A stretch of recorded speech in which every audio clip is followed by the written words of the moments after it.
Welcome to Heart Home Community's most recent Baldwinsville Community Update.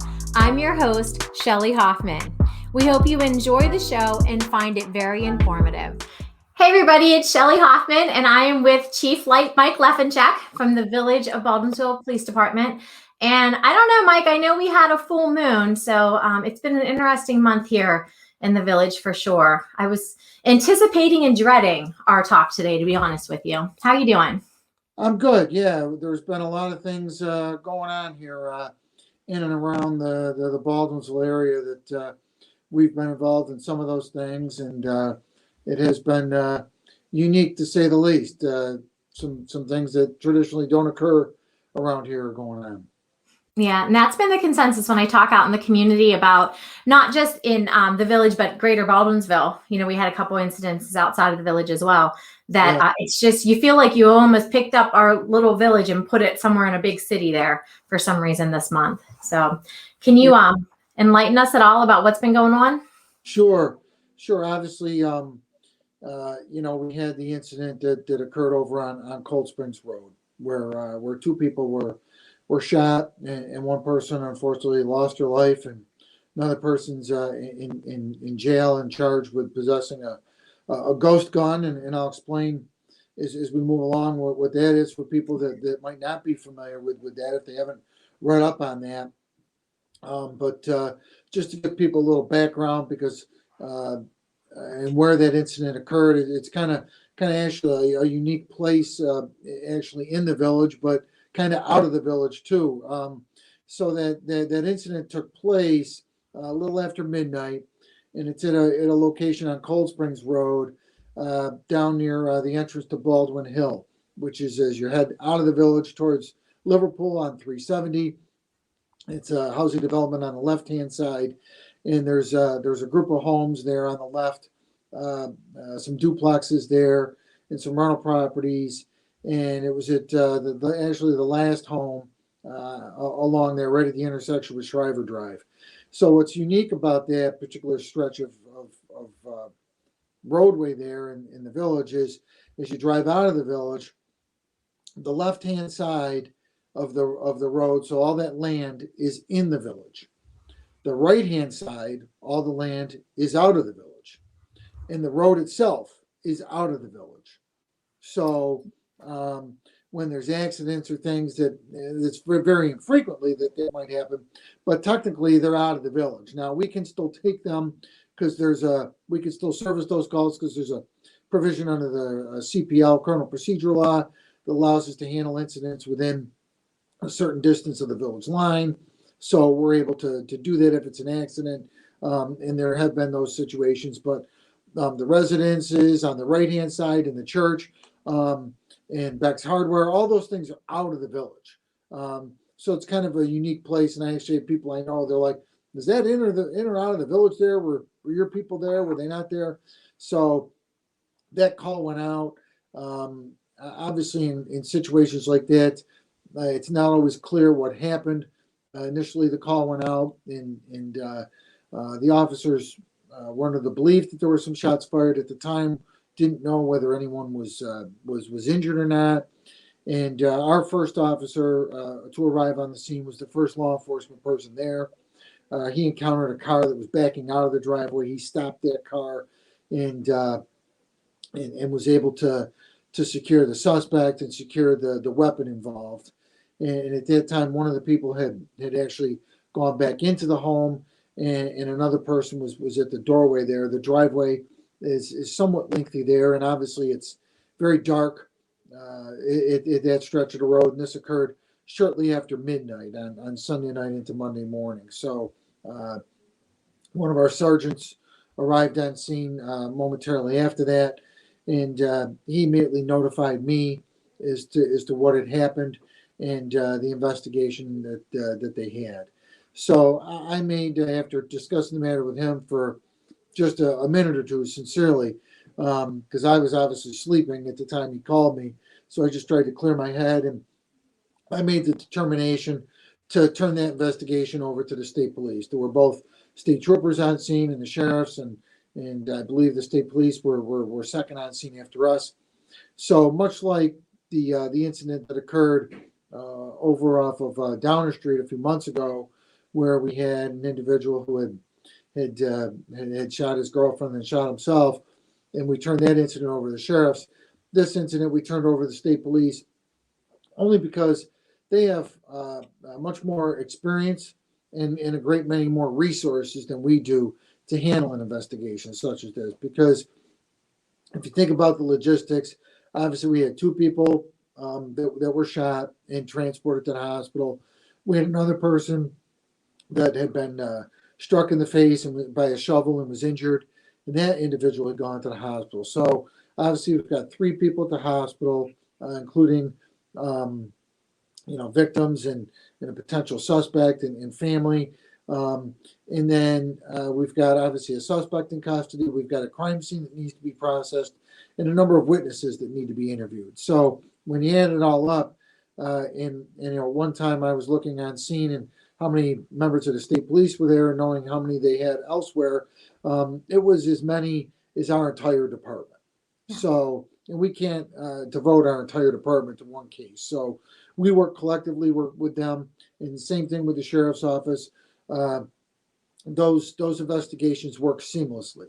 And I was in regular contact with leadership from the state police. I responded on scene, was there for several hours, and they were extremely professional and worked collaboratively with them.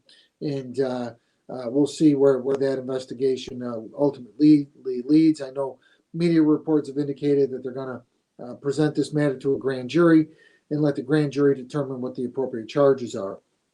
In the meantime, I know an individual that fired the shots. He's in custody now, and he's charged with criminal possession of a weapon.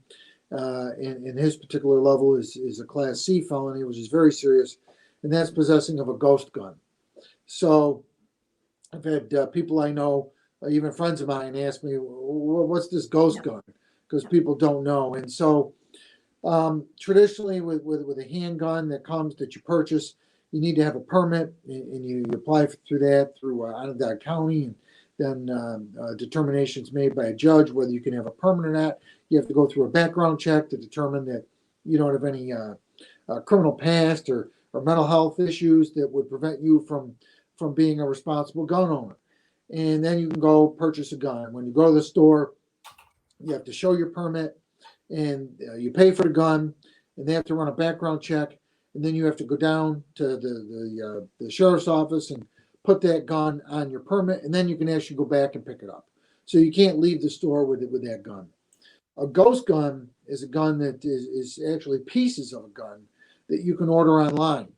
So you can order the receiver, which is the portion of the gun that has the trigger and the grip, and you can order that, and then that gets delivered to your house. And then you can order the barrel, and then you can order the top slide that comes, and then you can put all that stuff together, and then you end up with a functioning firearm that has no serial number, hasn't gone through the permitting process, and no one knows that you own that weapon.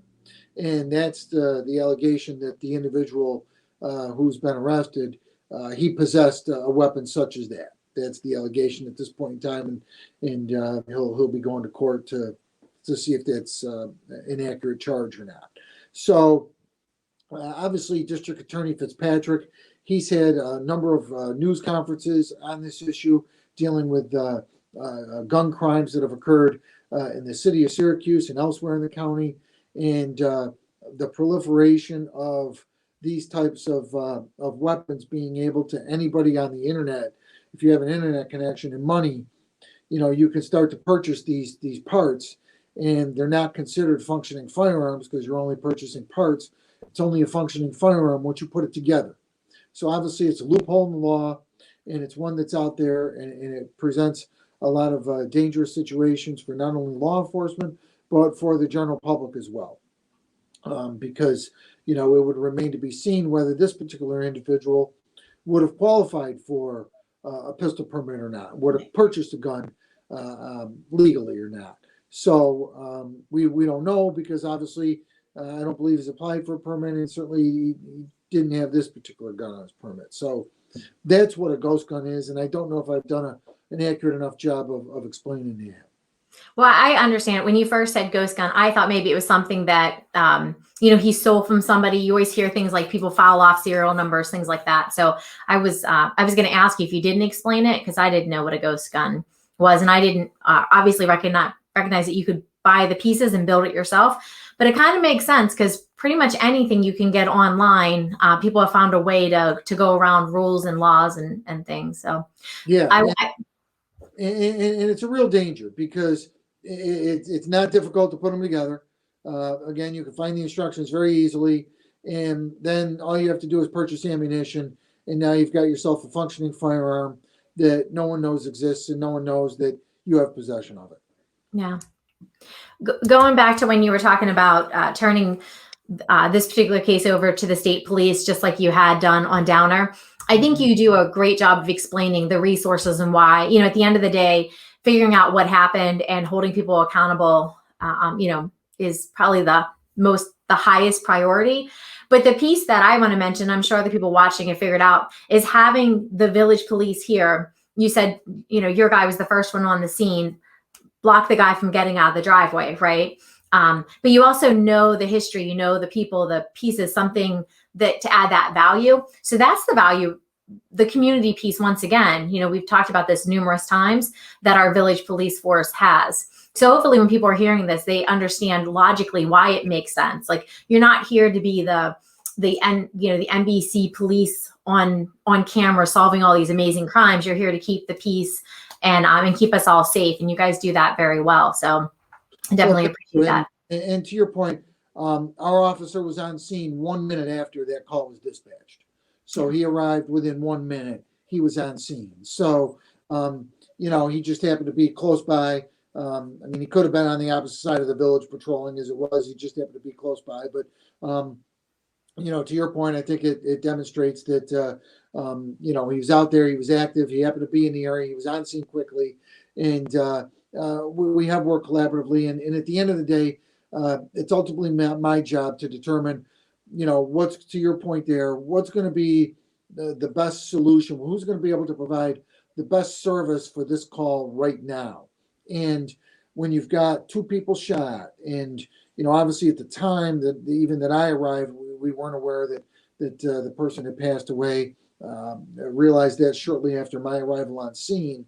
But, when we look at the complexity of that type of investigation and the amount of resources that an agency like the state police can bring to bear, as I said, they had as many people working this investigation as we have in our whole department, between somebody coming from Oneida with the crime scene and a drone to take aerial video and photographs of the scene, to measurements, to securing evidence. You've got an outdoor crime scene in the winter. Our staff assisted in that and securing the scene and doing a lot of those things. And then obviously it's a unique situation there where you got 2 families living in that home. And now, one family has had 2 people that have been shot. The other family has got, someone under arrest, and someone else been hit in the face with a shovel. And so you've got that dynamic. And obviously the state police have, multiple locations in the area that they can separate people from and keep those 2 groups at disparate distances. So, I have to make a determination what's in the best interest of the village residents. And in this particular case, the best determination was for a much larger organization to handle an investigation of this complexity. It doesn't occur very often. It's a couple times a year, fortunately for us, knock on wood, where that type of thing has to happen, where, I think an agency much larger in size and scope will be able to service a call better than we will. But I think you have to be professional enough to make that determination and to understand that eventually we all want the same thing, which is for that call to be serviced as properly as it can, for the investigation to be done as thoroughly and professionally as it can be. And that's how that determination gets made. No, and I think it's important. It's not that your department doesn't have the capability; it's the resources. Obviously, Absolutely. They have a lot more resources. Yeah, and I was discussing that with a senior investigator that was on scene. He's been around a long time, and I've worked with him in the past, and he and I have known each other professionally for many years. And I was talking to him, and I said, I've got people I could bring in. I said, I just don't have enough of them, that are really good investigators and good at that type of thing, and good interviewers, and where he's got a BCI unit, a Bureau of Criminal Investigation for the state police. That's their investigatory bureau. Between their road troopers and the BCI, they can bring a lot of resources to bear. So we work collectively very well with them, and it's a great relationship. I was on the phone the following day with the captain from this area, and then the senior investigator called me that evening about 5 o'clock to let me know where things stood. So the feedback was exceptional with them, and continues to be. No, and hopefully it all gets settled, rather quickly. And obviously the loss of life is, that's probably the most traumatic piece of it. Without a doubt, that someone had to lose their life over an incident of, allegedly some damage to a vehicle. And, I really don't know what to say on that. It's just a little disheartening that something like that would go on in the community, quite frankly. Well, it's the escalation, right? Something starts off small, it just escalates and escalates. And, it comes down to what was the straw that broke the camel's back, most likely. Yeah. So. Yeah. And it starts out as that little snowball, and then it just builds as it rolls downhill. Yeah. So unfortunately, that's not the only incident that we had. I mean, that's probably the worst thing that happened in our village, but it's not the only thing that's happened in our village that you have to report on. Well, yeah. I mean, a couple of days later, then I know people got a hold of me, and obviously the schools and stuff, because the Fulton Savings Bank down on Route 48, down near Village Green, right across from the old Sirocco plant, there was a robbery there. And myself, Lieutenant Lockwood, we had two officers on duty. We all responded down there to assist. Again, state police and sheriffs were on scene. We searched the area unsuccessfully at that time. I know that the investigation was ongoing, but that's traditionally not something that occurs, certainly in a daytime and in a suburban location like there, and with a lot of people around. But again, that's another example of all of us trying to help out. And I have had people ask, about jurisdictional issues and things, and people don't realize sometimes what that means. And so I'll just maybe explain that a little bit, because people will say, oh, you're outside your jurisdiction, which is in fact correct. I'm outside what's referred to in the criminal procedure law as the geographical area of employment, which is the village of Baldwinsville. But all of our members are police officers and certified as such within New York State. So that means we get to take enforcement action outside the village. And our officers, on a somewhat regular basis, make arrests of people if they have a warrant, or sometimes we might have a traffic stop where we start to try to pull a person over in the village, but they drive out of the village, and we pull them over and they end up outside the village. We can take enforcement action outside the village as well for certain incidents and effects. And obviously, a bank robbery being a felony crime would certainly qualify for that. So we have a policy on when we respond outside the village to ensure that it's not just mundane issues, but if there's a serious crime or life or properties in danger, our staff is allowed to respond outside the village, in a reasonable distance, to assist another agency, especially if they might be tied up on something else that's serious and something that happens. We have a policy on that, and that's how that works. So going back to the actual bank robbery, nobody has been arrested or anything in that regard yet. They're still kind of out there, or do you guys figure that out?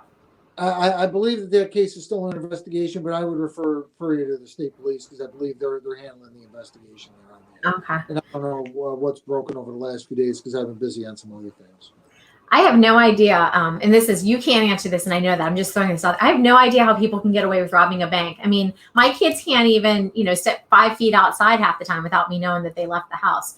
So, but people are obviously creative, and and they think about things, and at the end of the day, probably will not get away with it. just maybe if they are right now. Yeah, the successful, the closure rate on bank robberies is pretty high. So my guess is at some point in time, an arrest is going to get made. I think the odds are greatly against someone getting away with a bank robbery for any lengthy period of time. Yeah. So, and then the other thing I wanted to report on was obviously the Governor Cuomo had issued an executive order last year, and Shelley, you and I have talked about this, requiring that every municipality in the state come up with a plan of reform and reinventing their law enforcement for their community. So, Onondaga County, under the direction of our District Attorney Bill Fitzpatrick, came up with a collective process by which all the municipalities and the police departments in the county kind of work collectively on this countywide plan, which has been a draft plan has been submitted. I know it's over 50 pages in length, and we've placed that on our website for any feedback that anyone might have. And then we've put together a local committee as well of people from the school district, people from village government, Mike Shepard, who's one of our village trustees, our public safety chairman, with Seco, another village trustee. I'm on it. Mike Shepard and I are co-chairs. Somebody from the school district, Marianne Williams from the Chamber of Commerce, who's a village resident, is also obviously the executive director of the chamber, amongst some other people. We've got a group of about 10 people that have looked over some things, policies, use of force, some different things, and I've put together a plan as well for the village specific. So that's on our website also. It's going to be up there for another week or so. I'd encourage people to look at either one of those plans. The county plan obviously is geared a little bit more towards the city of Syracuse. That's our urban core for the county. It's our highest density of people. So I understand that focus. And I think the village plan talks about some of the things, number one, that we have done over years here in the village. And then number two, some of the things that we're going to do, and which I think is important as well. So for us, that's out there. I'd ask anyone with any feedback to send me an email, police@baldwinsville.org. That'll come right to me, and we'll take a look at the comments that people have. And they're out there for commentary. And then I anticipate the village board, any modifications that might get made to either one of the plans, we'll adopt those plans later on in March at their board meeting. And then as required under the executive order, we'll submit that ratification to the Office of Budget, because the governor did indicate in his executive order that any municipality that doesn't abide by that guideline and doesn't submit a plan will lose any state aid. So, wow. So obviously the governor was very serious about that, and we've taken it seriously as well. We've looked at some of the things we're doing, and looked at it as an opportunity for us to improve our operation in any way we can. Hopefully, people take a look and you get some feedback on that plan. That's certainly our goal. That's certainly perfect. So, anything else in the month of February, Chief? That maybe anything good that you could share with the village? I know one of our officers spoke with Officer Rosie and her family, and Rosie's doing well. Great. And, looking good with a full head of hair, and so that's a good update. And hopefully, when the weather breaks here, we'll see what happens with COVID. We still hope to get her out on patrol at some point in time with her patrol car, maybe down in the Four Corners area here, the village. And, if we can get a nice spring or summer day, but obviously her health and safety is going to be the most important thing there. But I know Officer Natoli, Andrea Natoli, came to me the other day and said, geez, I talked to Rosie's mom and doing well, and things are good there. So that's a positive thing. So that's some good news, I would say. We'll end on that good news. That is absolutely great news, and absolutely. I can't wait. I she's just so cute. I remember that when you guys presented her with the car and made her Officer Rosie. So that would be a great thing to happen, especially this summer. Something cheerful, something to look forward to. It would, and I think it's something the whole community would enjoy seeing as well. Absolutely. So, well, thank you for your time as always, Chief. And hopefully March, one of our residents, Denise, said she hopes that we're having a much quieter week for you guys. And I'm going to extend that to the month so that when we talk in April, which I can't believe it's going to be April next month, it's more positive, less negative going on in the village. Yeah, we're certainly looking forward to spring getting here and moving forward with things. So I would agree with her sentiments. Perfect. So thanks again, Chief. I'll talk to you soon. Sounds good. Bye now.